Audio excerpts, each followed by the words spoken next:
My name is Lena Parker. I am 33 years old, and I have been married to my husband Ryan for 8 years. Last weekend, we were celebrating our wedding anniversary with family and friends, when in the middle of the gathering, my sister-in-law suddenly stood up and accused me of having an affair. She even presented messages that appeared to be proof. Within moments, the entire room turned against me. People began whispering, and my husband looked hurt and confused. But instead of reacting, I simply smiled, because a minute later, I connected my phone to the TV, and what everyone saw on that screen changed everything.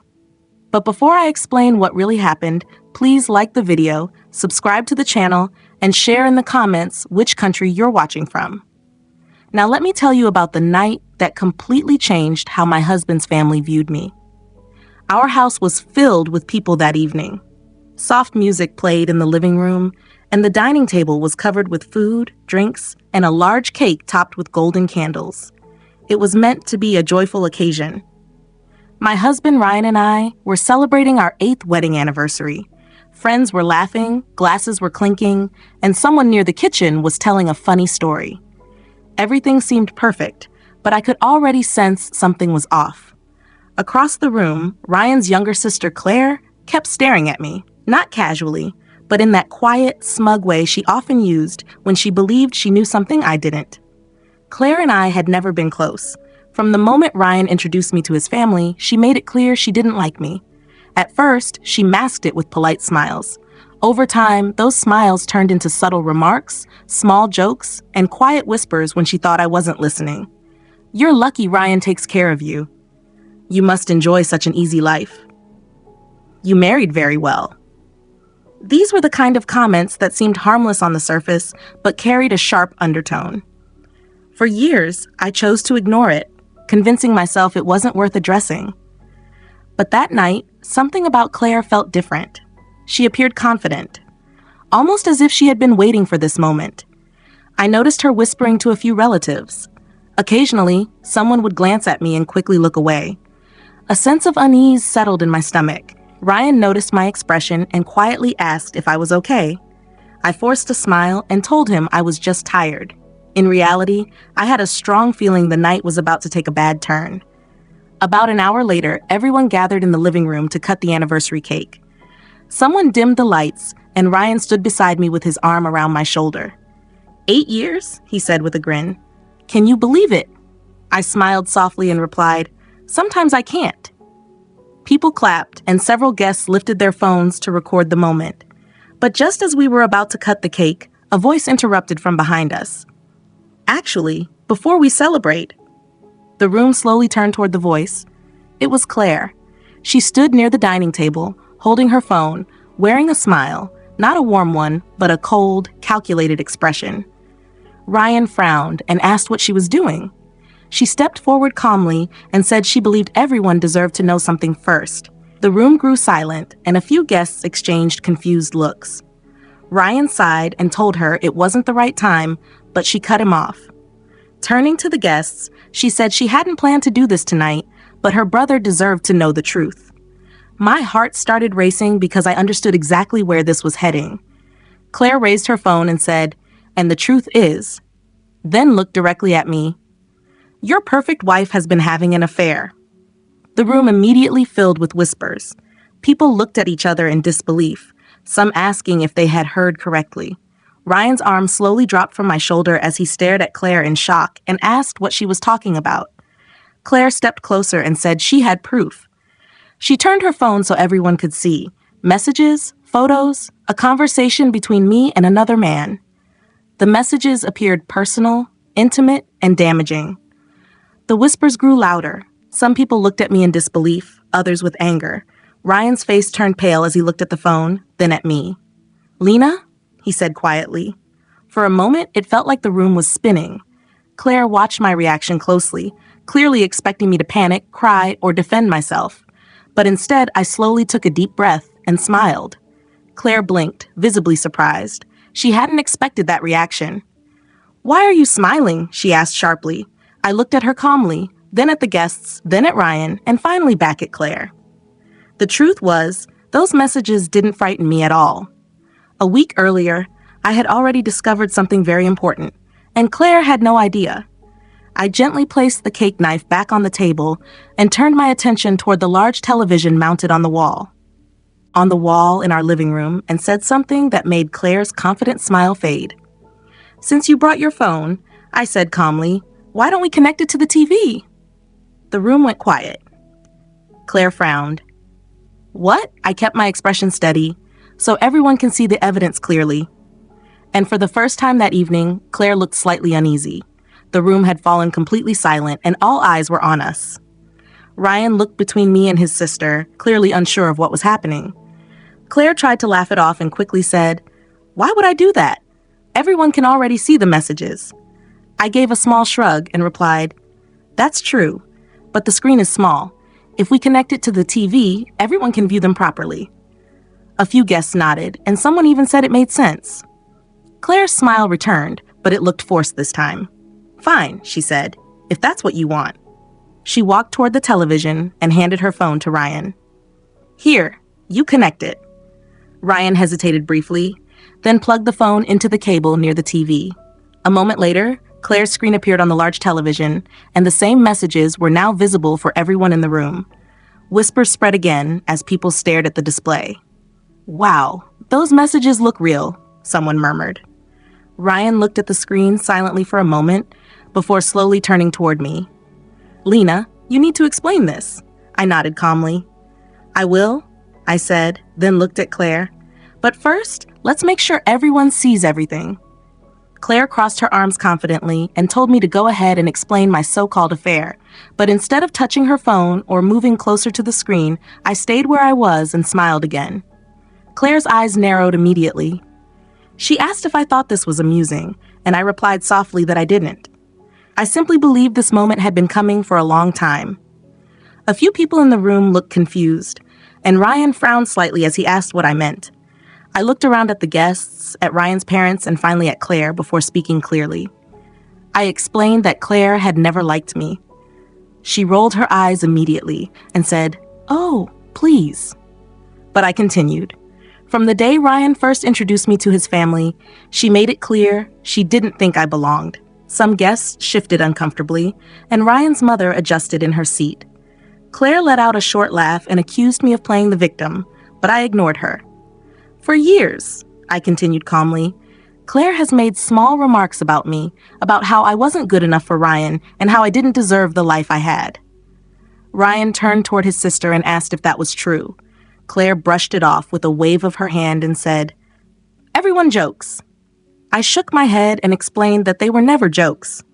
Claire's expression hardened, and she responded sharply, asking if I was suggesting she had created fake messages. The guests began whispering again, while Ryan rubbed his forehead and muttered that the situation was getting out of hand. But I wasn't finished. "You see," I continued calmly, "something unusual happened last week." Claire's shoulders stiffened slightly when I said that. I explained that I had received a strange notification on my phone, a security alert stating that someone had attempted to log into my accounts from another device. A few guests looked surprised, but Claire quickly interrupted, saying people receive alerts like that all the time and that it didn't mean anything. I nodded slowly and agreed that most of the time it doesn't. The room remained quiet as everyone listened closely. Then I added that this time, the alert also showed the location of the device. Claire's fingers tightened slightly around her phone, and Ryan noticed the movement immediately. He looked at her and slowly said her name. Claire forced a laugh and sarcastically asked if I was now accusing her of hacking my phone. Instead of answering directly, I walked slowly toward the television. The messages, the supposed conversation, and the alleged affair were still displayed on the screen. I turned back toward the guests and explained that when I saw that alert, I decided to investigate further. Claire suddenly looked tense, and the confidence she had earlier began to fade. Ryan noticed this as well and looked between us again before quietly asking what I was trying to say. I took a slow breath and looked directly at Claire. "I'm saying those messages didn't surprise me." For a brief moment, Claire's face went pale, but she quickly insisted they were real. I shook my head calmly. The room felt completely still. Ryan stared at me and asked what they were if they weren't real. I gave a slight smile and said they were something very revealing. Claire suddenly stepped forward and told Ryan not to listen to me, claiming I was trying to confuse everyone. But Ryan didn't move. He was focused on me, waiting. The entire room was silent, watching. Finally, I said the words Claire had been avoiding all night. I explained clearly that those messages had been created from the same device that had attempted to access my phone. Claire's breath caught instantly, and someone in the room whispered in shock. Ryan slowly turned toward his sister. His voice was quiet but firm as he looked at her and asked, "Claire, what did you do?" For a moment, Claire didn't respond. She just stared at me, then suddenly let out a sharp, forced laugh. "Oh my God," she said. "You're actually trying to blame me now." She looked around the room, clearly hoping someone would back her up. "Listen to her," Claire continued loudly. "She gets caught cheating and suddenly it's my fault." But no one laughed with her. The guests were silent, and Ryan continued staring at her, waiting. Claire shifted uncomfortably and tried again. "Ryan, come on," she said. "You know I would never do something like that." I stepped closer to the television. "Then this should be easy to explain," I said calmly. Claire frowned. "What are you talking about?" I picked up the small remote next to the TV. "Last week, after I got that security alert, I asked a friend to help me check where it came from." Claire's eyes widened for a second. She tried to hide it, but I noticed. "And do you know what we found?" I continued. Ryan slowly shook his head. "What?" I pressed a button on the remote. The screen changed. The fake messages disappeared, replaced by a simple report displaying lines of information, dates, and login records. Everyone in the room noticed one line that made the entire space fall silent. Device location. Claire Mitchell's laptop. Claire's face went completely white.